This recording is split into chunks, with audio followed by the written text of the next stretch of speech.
si ate. And syempre, ayan, sana umabot ka. Ayan, dito kay mami.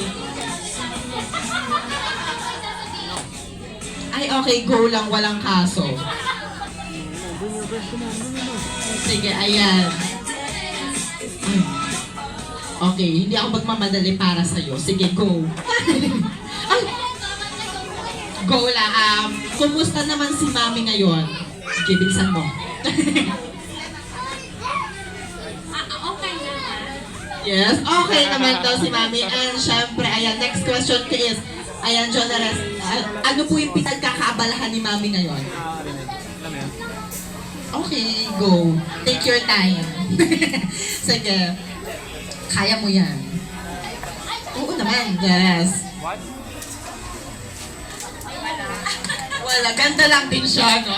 Ganda lang. Papaganda lang. Yes, nagpapaganda lang din si Mami. Palakpakan naman natin si Mami. And syempre, dito naman tayo sa ating birthday girl. Ay, taray, kung ganda lang silang dalawa, ano ka? So, it's a journey. Ay, ano daw? Wawawi sa Jollibee? Alright, ayan. May question lang ako sa'yo. About sa math, kaya? Sasagot yung boyfriend ko na magaling mag-math yan. Ay, hindi mo ako na-inform na meron palang ganun dito. Ayan, syempre, anong year level na si John Reza? Kakagraduate ko lang po ng senior high school. Tara, yes, congratulations. And this time, ayan, ano naman yung naisip mo, bakit mo na piling i-celebrate ang iyong birthday party here at Jollibee Union? Kasi gusto ko po makita si Swirly. Si Twirly yun. Sino si Twirly? Sige nga, sino yun? Yung ice cream, oo. Twirly.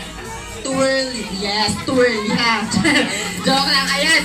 Mami, ate, and John Reza, last question na lang sa inyo para malaman natin kung ready na kayo. Are you ready for John Reza's 18th birthday party? Yes! Yes! Yes, palakpakan lang po natin sila.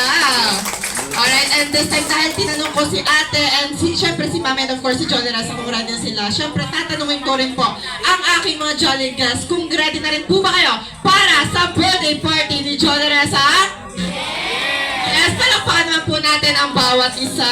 Ayan, at syempre, ate and also mami, go back to your seats na po muna dahil